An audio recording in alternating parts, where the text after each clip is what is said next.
ஒரு மெக்கானிக் இன்ஜினியரா இதெல்லாம் தெரியாமல் நீங்கள் ஒரு டிசைன் கோர்ஸை படிக்க தயவு செய்து போகாதீங்க. அதெல்லாம் என்ன அப்படிங்கிறத நீங்கள் தெரிஞ்சுக்கிறதுக்கான ஒரு ஃபுல் வீடியோ, அதாவது இந்த வீடியோவை ஸ்கிப் பண்ணாமல் ஃபுல்லாக வாட்ச் பண்ணுங்கள். சேனலுக்கு பார்த்தா ஃபஸ்ட் டைம் பார்க்குறீங்க அப்படின்னா சப்ஸ்கிரைப் பண்ணிவிட்டு மறக்காமல் பெல் ஐகானை கிளிக் பண்ணுவீங்க. அப்போ தான் மெக்கானிக் இன்ஜினியர் சம்மந்தமான போடக்கூடிய வீடியோஸ்லாம் உங்களுக்கு நோட்டிஃபிகேஷனாக டக்கு டக்குன்னு வந்து சேரும்.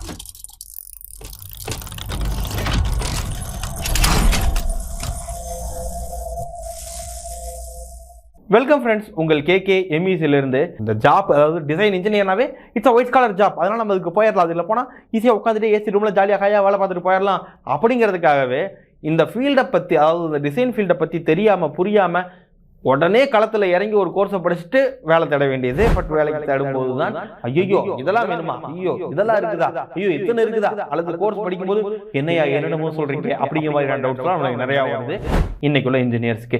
ஆக நீங்கள் ஒரு கோர்ஸ் படிக்க போகிறீங்களா, டிசைன் ஃபீல்டுக்குள்ளே போக போகிறீங்க அப்படின்னா தயவுசெய்து இந்த விஷயங்கள்லாம் தெரிஞ்சுக்கிட்டு அதுக்கப்புறமா நீங்கள் முடிவு பண்ணுங்கள் இந்த ஃபீல்டு உங்களுக்கு வேணுமா வேண்டாமா அப்படிங்கிறத. ஐயா, ஃபஸ்ட்டு வந்து நீங்கள் எந்த கோர்ஸ்னாலும் சரி, நாட் ஓன்லி டிசைன், நீங்கள் எந்த ஃபீல்டு போனாலும் சரி, ஃபஸ்ட்டு என்னவா வேலைக்கு போக போகிறீங்க அப்படிங்கிறத ஃபஸ்ட்டு கன்சிடர் பண்ணுங்கள்.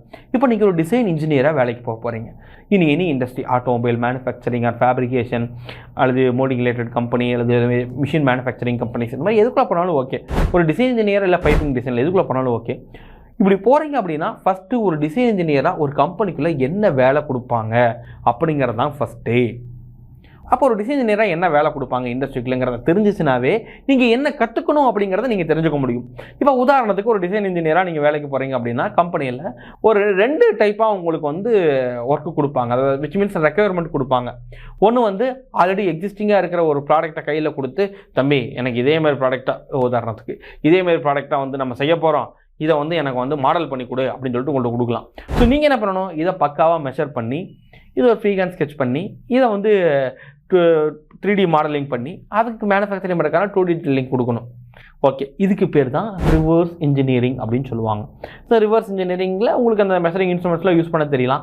இன்னும் கொஞ்சம் அட்வான்ஸாக போனீங்கன்னா 3D ஸ்கேனர்ஸ்லாம் இருக்குது. இன்றைக்கி நீங்கள் மெஷர் பண்ண தேவையில்லை, 3D ஸ்கேனர் இருக்கும். ஜஸ்ட் அதை வந்து உங்களுக்கு ஸ்கேன் பண்ணி ஒரு ஃபைல், அதாவது STL ஃபைல்னு சொல்லுவாங்களே, அந்த ஃபைலாக கொடுக்கும். ஜஸ்ட்டு நீங்கள் அந்த ஃபைலை வந்து உங்கள் சாஃப்ட்வேரில் இம்போர்ட் பண்ணி அதை ட்ரேஸ் பண்ணி நீங்கள் வந்து ஒரு மாடல் பண்ணலாம். கொஞ்சம் வேலையை ஈஸியாக்கியிருக்கிறாங்க. மேஜராக என்னென்னா, ஒரு புதுசாக ஒரு ப்ராடக்டை தயாரிக்கிறது தான் ஒரு டிசைன் இன்ஜினியரோட நோக்கமே, ஒரு வேலையை, மெயினான வேலையே அதுதான். ஆக நீங்கள் வந்து இப்போ உதாரணத்துக்கு என் கம்பெனியில் வர்றீங்க அப்படின்னா, என் கம்பெனி வந்து ஒரு service orient company, MEC engineering சர்வீஸ்னு. இது service orient company, design service மட்டும் நாங்கள் பண்ணி கொடுத்துட்ருவோம். இப்போ என்னன்னா, நம்மள்ட்ட வந்து பார்த்தீங்கன்னா ஒரு டிசைன் மாடல் கேட்குறாங்க, டீட்டெயில் மட்டும் கொடுங்க, மாடல் பண்ணி டீட்டெயில் தான் ட்ராயிங் கொடுங்க, நாங்கள் அதை மேனுஃபேக்சர் பண்ணிக்கிறோம் அப்படின்னு சொல்லிட்டு ஒரு கம்பெனி நம்மள்ட்ட ஆர்டர் கொடுக்குது அப்படின்னா, லைக் வந்து பார்த்தீங்கன்னா எப்போவுமே நான் எக்ஸாம்பிள் சொல்கிறது இதுதான். எல்லாத்துக்கும் ஈஸியாக எல்லாத்தையும் கனெக்ட் பண்ணுறதுக்கு இது ஈஸியாக இருந்துச்சு எனக்கு வந்து பார்த்தீங்கன்னா, நம்ம அந்த பெட்ரோல் எடுத்துகிட்டு போகிறாங்க இல்லையா, டேங்க்கு. ஸோ அந்த மாதிரி ஒரு பெரிய டேங்க்கு, அந்த டேங்க் வந்து பார்த்தீங்க அப்படின்னா என்னென்னா, ஒரு 407, உங்களுக்கு தெரியும் 407 வெஹிக்கிள்லாம் இருக்கும் இல்லையா, அது அந்த இதில் வந்து வைக்கிற மாதிரியான ஒரு டேங்க்கு, ஒரு 25 லிட்டர் கெப்பாசிட்டி பிடிக்கிற மாதிரியான ஒரு டேங்க் வந்து பார்த்தீங்கன்னா கேட்குறாங்க. Transportation tank for petroleum products, like petrol எடுத்துகிட்டு போகிறதுக்கு. இதுக்கு வந்து இந்த 407 வைக்கிற மாதிரி ஒரு டேங்க் வந்து எனக்கு டிசைன் பண்ணி கொடுங்க அப்படின்னு சொல்லிட்டு கேட்குறாங்க. இப்போ ஒரு டிசைன் இன்ஜினியராக அது உங்ககிட்ட தான் கன்வே ஆகும். தம்பி இது மாதிரி இந்த 407 வைக்கிற மாதிரி ஒரு டேங்க் கேட்குறாங்க அப்படின்னு. அப்போ ஃபஸ்ட்டு நீங்கள் என்ன பண்ணுவீங்க அப்படின்னா, ஓகே எடுத்துக்கணும், போய் டப்புனு உட்காந்து சாஃப்ட்வேரில் உட்காந்து போட்டால் ஓகே இப்போ சார் படம் வந்துருச்சு அப்படின்னு சொல்ல முடியாது. ஓகே 407 வைக்கணும், 407 சைஸ் என்ன, கேபின் போக மீதி எவ்வளோ சைஸ் இருக்கும் இது உங்களுக்கு தெரியணும். இது நெட்டில் பார்த்தாவே கிடச்சிரும். ஓகே, அடுத்து இப்போது நம்ம இது வந்து ஒரு சிலிண்டர் ஷேப்பில் தான் நம்ம பண்ணுவோம் பெட்ரோலியம் ப்ராடக்ட்ஸுங்கிறதுனால. அப்போ சிலிண்டர் ஷேப்பில் நீங்கள் பண்ணுறீங்க அப்படின்னா என்ன டயாமீட்டர் வைக்கணும், என்ன லென்த் வைக்கணும், என்ன திக்னஸ் மெட்டீரியல் போடணும், என்ன மெட்டீரியல் போடணும், இதெல்லாம் யார் டிசைட் பண்ணுவாங்க அப்படின்னா நீங்கள் தான். இதெல்லாம் கம்பெனியிலே கொடுக்க மாட்டாங்களா அப்படின்னா, கம்பெனிலே கொடுத்தாங்கன்னா நீங்கள் இதுக்குப்பா வேலைக்கு ஆளு, புரியுதா? இல்லை சார் அவங்களாம் ஏதாவது சொல்லிட்டாங்கன்னா அந்த படவரை வேலை மட்டும் நான் பார்ப்பேன் அப்படின்னா, then you are a draft man. ஓகேவா? அது யார் வேணாலும் செய்யலாம். இவன் 12th படிச்சிருந்தாலுமே தம்பி கோடு போடுறான்னா கோடு போட்டு போகிறான். எஸ், கம்பல்சரி ஃப்ரீஹேண்ட் ஸ்கெட்சும் நீங்கள் பண்ணி தான் ஆகணும். ஃப்ரீஹேண்ட் ஸ்கெட்ச் பண்ணுறீங்க 2Dயில் தான் பண்ணுவீங்க. அதாவது டாப் வியூ, ஃப்ரண்ட் வியூலாம். இதுக்கு உங்களுக்கு ஆங்கிள் ஆஃப் ப்ரொஜெக்ஷன்ஸ்லாம் உங்களுக்கு தெரிஞ்சிருக்கணும். அப்போ தான் அதெல்லாம் முறையாக நீங்கள் வரைய முடியும். ஸோ வரைஞ்சாச்சு. இந்த ரஃபான ஒரு இதை வச்சு நீங்கள் என்ன பண்ணணும் அப்படின்னா, next go to the 3D modelling software. Solid works இல்லை க்ரியோ கேட்டீங்க, எது உங்களுக்கு பிடிச்சிக்குதோ நீங்கள் பண்ணுங்கள், உங்களுக்கு தெரிஞ்சது எதுவோ பண்ணுங்கள். இதில் தான் பண்ணுங்கிறதா ஒன்றும் அவசியம் கிடையாது. பட் மோர் ஓவர் இன்றைக்கி ஃபீல்டுக்குள்ளே ஒரு 70 to 80% ஆஃப் கம்பெனிஸ் யூஸ் பண்ணுறது சாலிட்ஸ்னால சாலிட்ஸில் நீங்கள் 3D மாடல் பண்ணுறீங்க. பக்காவாக அந்த டேங்க்லாம் பண்ணிட்டீங்க, டயாமீட்டர்லாம் போட்டு 3D மாடல் பண்ணிட்டீங்க. இப்போ 3D மாடல் நான் கஸ்டமர்கிட்ட வந்து காட்டுவேன். 3Dயில் நிறைய இடத்துல டைமென்ஷன் நீங்கள் சரியாக கொடுக்க முடியாது. அதனால 3Dயில் இருக்கிற அந்த மாடலை 2Dக்கு கன்வெர்ட் பண்ணணும். ஓகே பண்ணியாச்சு. பண்ண உடனே அதுக்கான டைமென்ஷன்ஸ் நம்ம கொடுக்கணும். டைமென்ஷன்ஸை இப்படி தான் கொடுக்கணுங்கிற ஒரு ரூல்ஸ் இருக்குது. இந்த ரூல்ஸ் வந்து பார்த்தீங்கன்னா ஆல்ரெடி நீங்கள் இன்ஜினியரிங் கிராஃபிக்ஸில் படிச்சிருப்பீங்க, மறந்துருக்கும். ஆமாம் இல்லைன்னு இப்போ உங்களுக்கு ஏன் வந்துச்சுன்னா ஜஸ்ட் கமெண்ட் பண்ணுங்கள். ஓகே, ஸோ டைமென்ஷன் நீங்கள் எப்படி நம்ம மார்க் பண்ணணுங்கிற ரூல்ஸில் மார்க் பண்ணணும். அடுத்து டாலரன்ஸ். நீங்கள் 100 mm சொல்லிட்டு 100 mm கண்டிப்பாக மேனுஃபேக்சர் பண்ண முடியாது. அப்போ எவ்வளோ டாலரன்ஸ் எடுத்துக்கணும்? 5 mm எடுக்கலாமா டாலரன்ஸ், இல்லை 2 mm தான் எடுக்கணுமா? Depends on the application, based on the material, based on the usage, based on the standard, என்ன ஆப்ரேஷன், இதை பொறுத்தெல்லாம் இது அமையுங்க ஐயா. இதெல்லாம் உங்களுக்கு வந்து பார்த்தீங்கன்னா தெரிஞ்சிருக்கும். அதை பேஸ் பண்ணி தான் டாலரன்ஸ் இருக்கணும். இந்த டாலரன்ஸ் எங்கடா போய் பார்க்குறது அப்படின்னு கேட்டிங்கன்னா, யோசிச்சு பாருங்கள். டேட்டா புக் அப்படின்னு சொல்லிட்டு ஒன்று வச்சுருப்பீங்க காலேஜில், மறந்துருக்கும் நிறைய பேருக்கு. அந்த டேட்டா புக்கில் இருந்து நீங்கள் இந்த டாலரன்ஸ் எவ்வளோ கொடுக்கணும் அப்படிங்கிறத மெஷர் பண்ணி டாலரன்ஸ் நீங்கள் கொடுக்கணும். அடுத்து இதில் நிறைய இடத்துல பார்த்தீங்கன்னா வெல்டிங் அடிப்போம், பெட்டிங் இருக்கும். ஸோ இந்த ஆப்ரேஷன்ஸ் எல்லாம் அதில் நீங்கள் ட்ராயிங்கில் மென்ஷன் பண்ணணும். இதெல்லாம் ஒவ்வொன்றா எழுத முடியாது. அப்போது ட்ராயிங் சிம்பிள்ஸ் எல்லாம் நீங்கள் மென்ஷன் பண்ணணும். வெல்டிங் இருந்துச்சுன்னா வெல்டிங் சிம்பிள்ஸ் இருக்குது, அந்த வெல்டிங் சிம்பிளால் நீங்கள் மென்ஷன் பண்ணணும். இன்னும் கொஞ்சம் அட்வான்ஸாக போனோம்னா அந்த டாலரன்ஸில் அட்வான்ஸாக கொடுக்கறதுக்கு நீங்கள் வந்து ஜிடிஎன்டி, ஜாமெட்ரிக் டைமென்ஷன், நீங்கள் டாலரன்ஸ் யூஸ் பண்ணலாம். ஸோ ஜிடிஎன்டி யூஸ் பண்ணி நீங்கள் இது கொடுக்கலாம். ஸோ தேவைப்பட்டுச்சுன்னா அடுத்து இப்போ இது எல்லாமே நீங்கள் ஒரு ஷீட்டில் பிரிண்டர் கொடுக்கணும் இல்லையா, ட்ராயிங் ஷீட்டில். அப்போ ட்ராயிங் ஷீட் ஜென்ரலாக காலேஜில் A3 தான் வச்சுருந்துருப்போம்.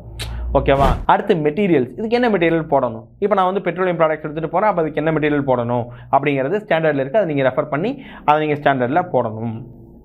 ஓகே, ஸோ இதெல்லாம் நீங்கள் போட்டு ஒரு டீட்டெயில்டான ட்ராயிங். இப்போ இன்கேஸ் அதில் அசம்பிளிலாம் நிறையா வரும். அப்போ BOM அப்படின்னு சொல்லுவாங்க. BOMனா bill of materials. Bill of மெட்டீரியல்ஸ்னால் ஒன்றும் இல்லைங்க, நீங்கள் இந்த மெட்டீரியல்ஸ் தான் பர்ச்சேஸ் டிபார்ட்மெண்ட்டே பர்ச்சேஸ் பண்ணுவாங்க. இதை வச்சு தான் கால்குலேஷன், அதாவது எஸ்டிமேஷனும் போடுவாங்க. ஓகேவா? எவ்வளோ செலவாகும் அப்படிங்கிறதையும் இந்த BOMS தான் போடுவாங்க. அப்போ இந்த BOM உங்களுக்கு க்ரியேட் பண்ண தெரியும்.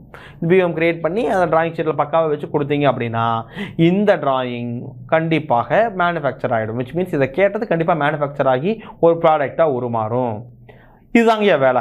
ஆக இப்போ நான் சொன்னதுலேருந்து நீங்கள் கணக்கெடுத்தீங்க அப்படின்னா ஒரு டிசைன் என்ஜின் ஆகிறதுக்கு நீங்கள் இதெல்லாம் தான் தெரிஞ்சுக்க வேண்டியது இருக்குது. இதெல்லாம் unit conversions, formulas, calculation, freehand sketch, 2D to 3D conversion, 3D to 2D conversion, angle of projection, dimensioning, limit fit and tolerance, GD&T, drawing symbol, welding symbol, drawing sheet selection, material selection, reverse engineering, instruments handling, CAD softwares like AutoCAD, SolidWorks, Creo.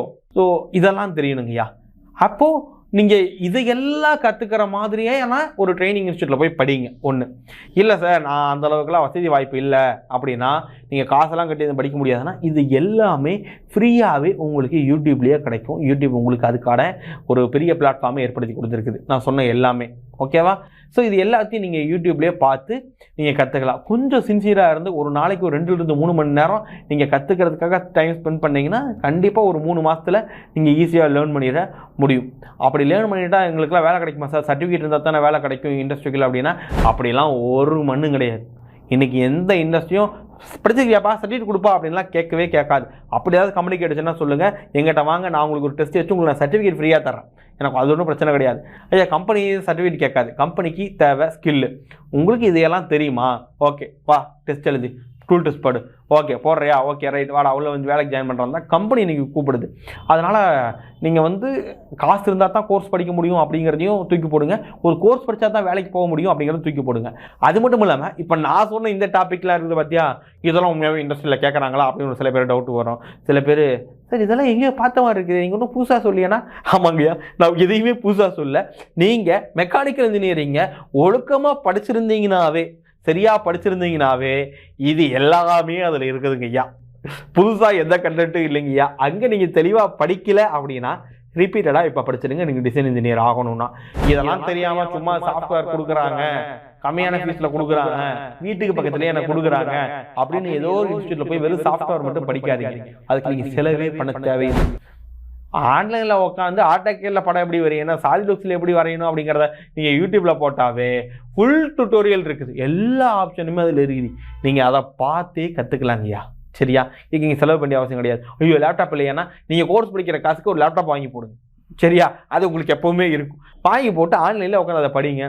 அப்படி படித்து முடிச்சு இப்போ நான் சொன்ன இந்த ஸ்கில்லெல்லாம் உங்கள்கிட்ட இருந்து இன்னும் உங்களுக்கு வேலை கிடைக்கல, வேலை எப்படி தேடணும்னு தெரியல அப்படின்னு இருந்துச்சு அப்படின்னா ஒன்றும் பிரச்சனை இல்லை. நீங்கள் வந்து பார்த்தீங்கன்னா எங்களை தொடர்பு கொள்ளலாம், அல்லது கீழே வந்து பார்த்தீங்கன்னா ஒரு அப்ளிகேஷன் ஜாப் அப்ளிகேஷன் லிங்க் வச்சிருக்கேன், அது லிங்க்கில் போய் அப்ளை பண்ணுங்கள், இல்லை எனக்கு டேரெக்டாக காண்டாக்ட் பண்ணுங்கள். நான் உங்களுக்கு ஒரு இன்டர்வியூ கண்டக்ட் பண்ணி உங்களுக்கு டிசைன் இன்ஜினியராக ஜாப் பிளேஸ்மெண்ட் வாங்கி தரதுக்கு எம்இசினாலையும் கபிலனாலையும் எவ்வளோ முயற்சி பண்ணி வாங்கி தர முடியுமோ அவ்வளோ முயற்சி பண்ணி வாங்கி கொடுத்துருவோம். ஏன்னா அதுக்கு நிறைய பேருக்கு நாங்கள் வாங்கி கொடுத்துருக்கோம். அதனுடைய ரிவ்யூஸ் ஃபீட்பேக்ஸ் எல்லாமே நம்ம யூடியூப்லையும் போட்டிருக்கிறோம். ஓகே, ஸோ இந்த கோர்ஸ் எல்லாம் எம்இசியும் எடுத்துகிட்டு இருக்குதுங்கய்யா. எம்இசியில் வந்து CDE சர்டிஃபைட் டிசைன் இன்ஜினியர் அப்படிங்கிற நேமில் எடுத்துக்கிட்டு இருக்குது. இந்த கோர்ஸ் வந்து பார்த்தீங்கன்னா எம்இசியில் வர 10ஆம் தேதி ஸ்டார்ட் ஆகுது. 10/11/2025. ஆமாம், 25. ஸோ ஸ்டார்ட் ஆகுது. ஸோ இந்த கோர்ஸுக்கு லிமிடெட் சீட்ஸ் தான் இருக்கும். நீங்கள் ரெஜிஸ்ட்ரேஷன் பண்ணணும் அப்படின்னா கீழே என்கொயரி லிங்க் இருக்கும். ஜஸ்ட் கிளிக் பண்ணி உங்கள் டீட்டெயில்ஸ் ஃபில் பண்ணுங்கள். நான் உங்களுக்கு அதுக்கப்புறமா டீட்டெயிலாக சொல்லிவிட்டு அதுக்கப்புறமா தான் நாங்கள் ரெஜிஸ்ட்ரேஷன்ஸ் எடுத்துக்குவோம். இதை பற்றின ஃபீஸ் டீட்டெயில்ஸ், கோர்ஸ் டியூரேஷன், மற்ற டீட்டெயில்ஸ். கோர்ஸ் டியூரேஷன் வந்து 50 நாள். நாங்கள் இதில் வந்து பார்த்தீங்கன்னா 3D printing plus VR design இதெல்லாம் கொஞ்சம் நிறையா இன்க்ளூட் பண்ணியிருக்கிறோம். வெளியிருந்து வரவங்களுக்கு ஃபுட் அண்ட் அக்கமடேஷன் ஃப்ரீயாக கொடுக்குறோம். மார்னிங் பிரேக்ஃபாஸ்ட்டு இன்க்ளூட் பண்ணியிருக்கோம் இப்போ இருந்து. ஸோ இன்னும் தெளிவாக நீங்கள் தெரிஞ்சுக்கணும் அப்படின்னா கான்டாக்ட் பண்ணுங்கள், உங்களுக்கு தெளிவாக சொல்கிறோம். பட் ஒரே விஷயம் புரிஞ்சுக்குங்க, இது என் யூனிவர்சிட்டியில் படிக்கிறதுக்கான விளம்பரம் கிடையாது. இது வந்து ஒரு அவேர்னஸ் வீடியோ தான். இதை வந்து ஒரு விளம்பரமாக இருக்காங்க. விளம்பரம்னா நான் வேறு மாதிரி போடுவேன். இப்போ என்னென்னா, நீங்கள் எங்கே படித்தாலும் சரி இதெல்லாம் தெளிவாக இருக்குதா அப்படிங்கிறத பார்த்துட்டு அங்கே போய் படிங்க. அதுதான் பெஸ்ட்டு. இது தெரியாமல் நீங்கள் போய் எதையாவது படிச்சுட்டு வேலை இல்லைன்னு சொல்லிட்டு சும்மா சுற்றக்கூடாது. ஓகேவா? Thank you so much.